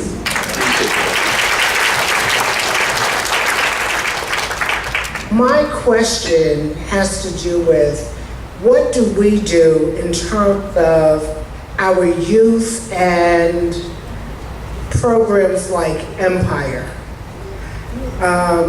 And after you speak to that, I'd like you to speak to your opinion of the Black Panther. Okay. So programs like Empire, for me personally, are very problematic. I was doing a professional development training for teachers in Detroit a couple of years ago. And during a break, a first grade teacher came up to me and she said, all of my students watch Empire. What grade did I say? First grade. And she said the day after it comes on, that's all that they talk about all day in school. So you got young girls coming up wanting to act like Cookie, right? And young brothers, you know, grown up wanting to be like Lucian, all those things. But here's the challenge. In the absence of the knowledge of your original empires, they will create a show called Empire, and having you think that that's how you make money and that that's what Black excellence looks like. Ashe? And this is deeply problematic, obviously, because there are a lot of countercultural and self-destructive images in that. In the absence of the knowledge of true Black power, they will give you a show called Power. Okay? All of this in the absence of the knowledge of who you are. Okay? But I'll give you another example. There was a show, I don't remember the name of the show. I only read the article about this. But it was about young African-American females in a particular sorority. And it showed them in such a negative light that the members of that sorority wrote letters and petitioned against that particular network till they pulled it off the air. Okay? And so we have to be very mindful of the images that our children are getting. And they're not fully developed with an understanding of the best of our culture to properly analyze them. So in my book, in the Parent Power book, as well as in Honoring Our Ancestral Obligations, we have something called the Akua Media Rating Scale. Now, how many of you all ever heard the Nielsen ratings before? The Nielsen ratings are quantitative. It just measures how many people are watching TV at a particular time for a particular show during prime time. Ashe? The Akua Media Rating Scale is qualitative. We want to measure the quality of the show. So we ask young people, choose whatever show or movie you want, and I want you to rate it on these 10 criteria. And I'll tell you the first 3 or 4 criteria. The first one is, what is the image of Black manhood in this movie or program? What is the image of Black womanhood? What is the image of Black family life? Ashe? What's interesting is, and I've done this with thousands of young people, and then after they tally up all 10 of these questions, from 1 to 10, 10 being the highest, And then the last question says, would you recommend this movie or program to others? I've had young people who added up all the 10 criteria and it comes out to a 27 out of 100. And then the last question says, would you recommend this movie or program to others? And they will say, yes, this movie was funny, or yes. I said, wait a minute, you said it had a 2 for black manhood. And then you said it had a 1 for black womanhood. Why would you recommend this to somebody when it all added up to only 27 out of 100? That's a 27%. And then my students would say, oh, Mr. Cool, it's just entertainment. So then we had to have a conversation about what is entertainment, Ashe? And the effect that it has. So those are kind of some of my views. And so there is a tool in a couple of my books that will help you with that. And I challenge you, next time you go to the movies or choose any program that has a predominantly black cast, and you do the Akua media rating scale with them, and make that a habit. And you will find that instead of telling them not to watch something, it helps them to think more critically, analytically, and reflectively about what they're watching. And then you asked about the movie Black Panther. The movie Black Panther for me was absolutely wonderful. And the reason that I liked it is because there's some things that happened with that movie that have never happened before in American history. Now, I was born in 1970. And so I'm old enough to remember when Roots came out, right? Roots came out when I was 6 or 7 years old. I don't remember a lot about it, but I do remember when it premiered. I remember when the book came out and so forth. But what I remember is that while it was an epic story that captivated the nation, it also made a lot of our own people angry. Like, I remember my father-in-law saying, man, when Roots came out, I had a hard time going to work that week. Ashe? And so while millions of people watched it, it stirred up something in us and we felt some kind of way about it. Okay? Fast forward about 15, 20 years, in the early 90s, the movie Malcolm X comes out. Y'all remember that? So the movie Roots prompted people to go and get the book and start digging into their family tree. And then you know what we started doing? We started having family reunions as a result of that movie. When the movie Malcolm X came out, about a year prior, there was so much marketing about it. People started buying the autobiography of Malcolm X, reading Malcolm's speeches, right? Wearing X caps. You remember that? Yeah. Okay? So it had an impact on the entire culture, all right? But when the movie Black Panther came out, we saw something that we've never seen before. First of all, it broke all of the box office, just about all the records. Ashe? But in addition to that, for the first time ever, I saw masses of black people being proud to be African. I'm talking about going out of their way to buy African clothes to go to the premiere. Ashe? I'm talking about beautiful and brilliant portrayals of African women. Brown skin, dark skinned women. You follow what I'm saying? Showing us in our glory, but not making it so, not romanticizing it so much that we didn't have problems in the movie. But we addressed those problems. And so I was very pleased with Black Panther, but just as I said a little earlier, it still needs to be viewed critically. Ashe? Why do I say it needs to be viewed critically? Because one of the most important characters was portrayed somewhat in a negative light. One of the most important characters was the one called Eric Kilmont, who had very legitimate reasons for doing what he was doing. Ashe? If you remember the story, he wanted to get the vibranium, which was the natural resource in Wakanda, so that he could lead liberation movements and free his people all over the world. That is a very, very noble thing. We may or may not have agreed how he wanted to go about it, but all of that requires some conversation. And then we have to link that conversation back to the Black Panther Party for Self-Defense, who in times similar to these said, we will not allow the police to brutalize our people, we will police our own community. And we will police the police as well. Ashe? And they got that idea from the Deacons for Defense down in Louisiana and in Texas. Ashe? One of my advisors on my dissertation committee is Akinyele Umoja, who wrote a book called We Will Shoot Back: Armed Resistance in the Mississippi Freedom Movement. We've been taught this notion that all we ever were was nonviolent. And that's not true. And our children don't want to hear that. Our children are looking for somebody to stand up. Our children are looking for somebody to protect them. But if all we just say is, oh, we should just love and let's just pray. No. Because we live in a nation that don't do that. When they're ready to get down, they get down, and they're not talking about being nonviolent.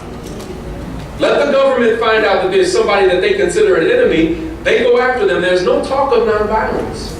And what we find is that when black people stood up and defended themselves, some of that stuff was put to an end. Ashe?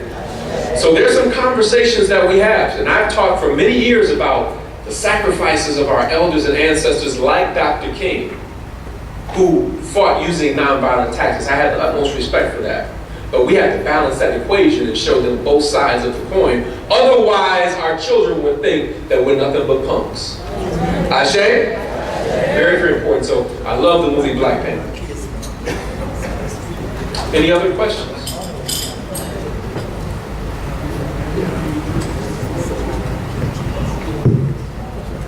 Thank you. I'm concerned that... Hold the mic up, please. I'm concerned that you've said several times about talking to your children and your family. And today we have parents that have girls telephones and computers and leave them alone with whatever they find there, not talking, not having the input to begin the process of internalizing who they are and who their families are. And so how do we stimulate that in our communities?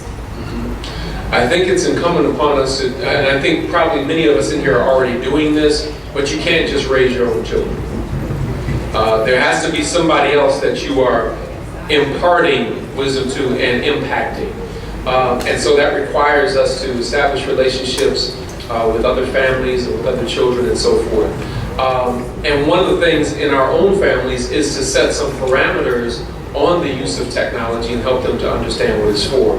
But that's something that there's not necessarily easy answers for, because in a situation like what you're talking about, that may not be happening in your home. And so it's a constant thing of us trying to put together programs and opportunities, not just a one-shot deal program, but I'm talking about structured programs that go throughout the year that will begin to reintroduce our children to who they are, and making sure that those programs are technologically savvy enough to allow them to use technology, but to use it for good things rather than to be exposed to negative games and images and things like that. So I hope that gives a little bit of insight into it. Dr. Akua, you had made a statement, and I was writing it down, and I got half of it. You said wisdom is not gained by having the answers, it's gained by... Exploring the question. Thank you. Gained by exploring the question. You're welcome. Hi, I want to ask a question about church. You know, a lot of time we all... I can't see where you raise your hand. It's me. All right. A lot of time in church, we have a lot of children from a lot of different backgrounds. And a lot of them are not being taught about the black culture, anything in their home, because we know sometimes the home is not the place, unfortunately. So they come to the church, youth, Sunday school. What type of program would you recommend as a church program for us to try to reach out to our black children? Okay, so some of the traditional programs that may already be in place may just need to be reworked a little bit, but things like Sunday school and youth ministry are wonderful and fine. I have helped to facilitate traditional rites of passage in some church families and things of that nature. But when we talk about rites of passage, it requires those who are facilitating it to then go through that type of training so that they will understand what it means. And it also requires of us that when we're teaching young people today, many young people have legitimate critiques about the religion that we practice. Ashe? And that doesn't mean that you shouldn't practice. You should be firmly rooted in your faith. I certainly am in mine. But at the same time, you must also understand that there are some legitimate critiques of it. And we have to be able to speak to that and listen to their questions and begin to speak truth to those questions. And I'll give you a quick answer. Like, one of the things you'll hear people say, Christianity is a slave religion. Okay? So if a young person is saying that to me, there's a lot of truth in that. The way that it was introduced to us, Christianity started in Africa, but then it was represented to us as a slave religion. They made Jesus white, they put him on the wall, and they told us to bow down to that, and they used that biblical so-called justification in order to make us slaves, okay? So we have to have a response for that. Instead of saying, you just need Jesus. No, you got to give me something better than that. Or you just need to go to church. No, you need to give me something better than that. And our children, because they're seeking truth, maybe not in the ways that we would like, but they're seeking truth, and we have to have better answers for them. And that requires that you and I be better studied at what we're trying to share with them. Ashe? We have time for one more question. My name is Ms. Coleman, and I have a two-part question. I can't see you. You have to raise your hand. Oh, thank you. Okay. First of all, I asked you, what's a better program? I have a foster girl, and I'm trying to instill college and everything in her. She's 15, and she's with the College Bound. Is the Bridge program better than the College Bound program? No, it's a program you're talking about, Upward Bound? No, it's called College Bound. College Bound, okay. No, the summer bridge program I went through was only like 6 weeks, and it was after I graduated high school. It was between graduating and freshman year of college. So it sounds like she's in a program that she's in during high school, and that's the best time to be in it all the way through. Had I been in a program similar to that, I probably would not have gone through some of the academic challenges that I went through. But it's definitely about staying on top of things and keeping that at the forefront of her mind. What we find is that when young people know that they have a future, they tend to make better decisions because they say, I'm going to college.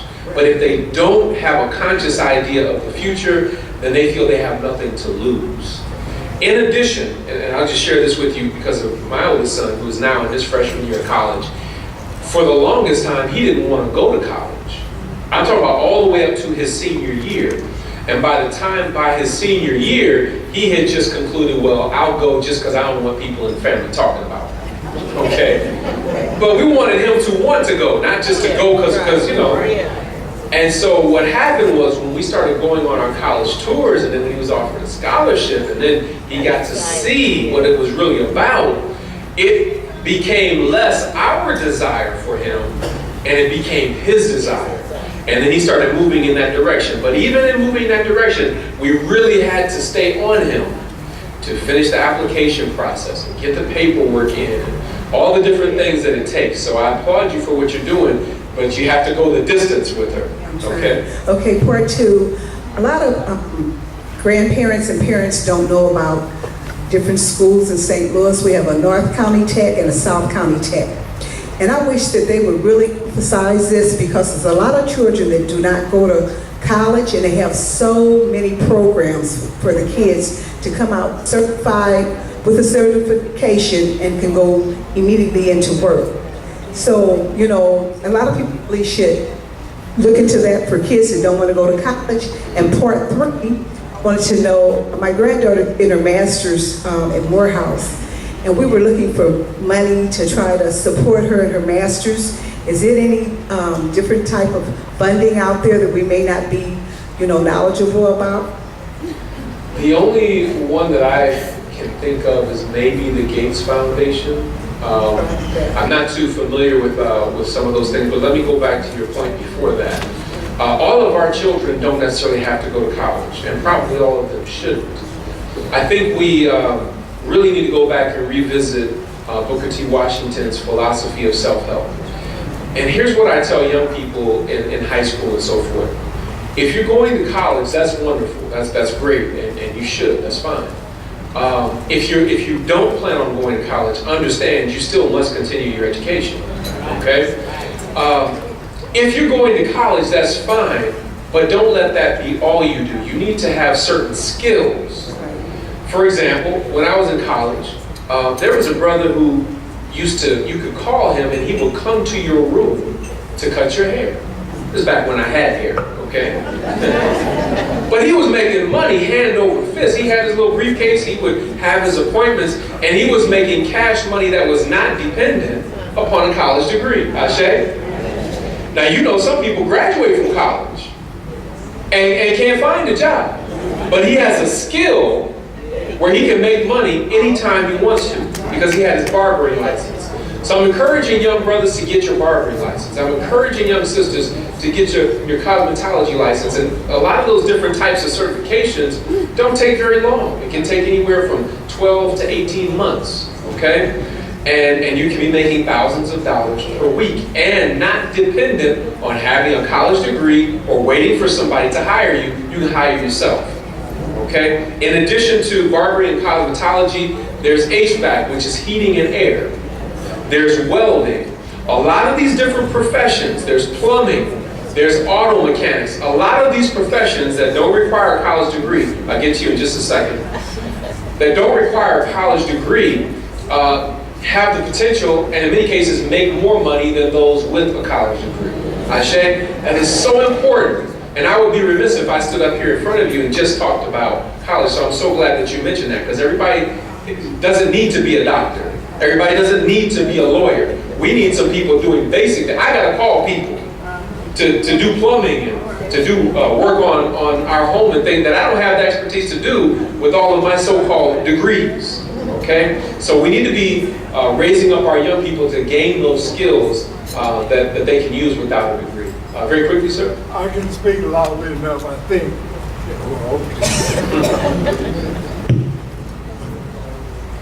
Just to piggyback on what you were saying about Christianity, if you Google black icons of the Bible, you can get a lot of history to know that Christianity didn't just come from the white people, or whatever you say. I'm sorry. Sure. Thank you. I appreciate that.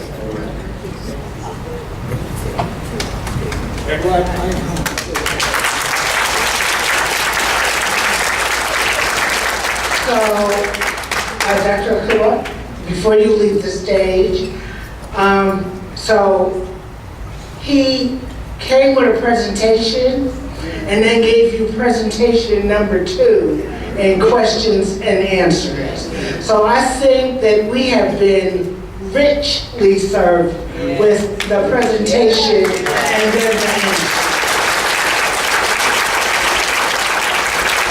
And so on behalf of everyone in the room, I want to thank you, Dr. Akua, and please take this small token of appreciation and just know that we love you and we will have you back again sometime.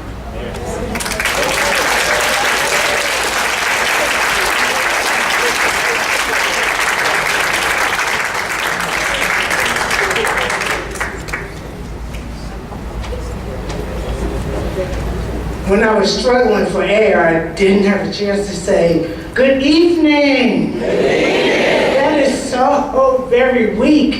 Good evening. That sounded better. Let me start with, I always have to do this because God has blessed me. I say this every year and I will continue to say it.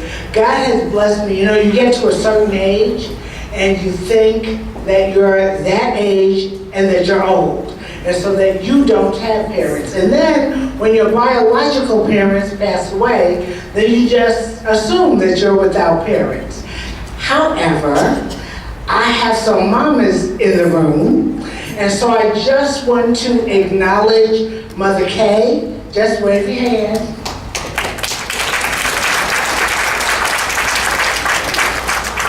Mother Kay, the other day, my house flooded. There were 20 gallons of water in my house. I was frazzled. My friend Marietta and her husband came over to help me with the pipes because what did Dr. Akua say? I may know a lot about a lot of things. I know nothing about plumbing. And so I was just there beside myself. But I thought I was playing cool. I knew I was frazzled, but I thought I had my fake smile on. Mother K said, I looked at my baby and I knew she was stressed, and I was. But she came to my rescue, she brings me food, and so I must acknowledge and always thank God for her presence in my life. And then, my boot heel mama, is she gonna raise her hand? My boot heel mama, Mrs. Hunter, is here in the room. Now, what a blessing is that you would be mothered by people, and then when you're doing your work, they're sitting right there supporting you and doing your work. So I just thank both of you for being here. But that doesn't mean that there are not other people in this room that just love me up. They do. But those are my mamas. And so I had to acknowledge them.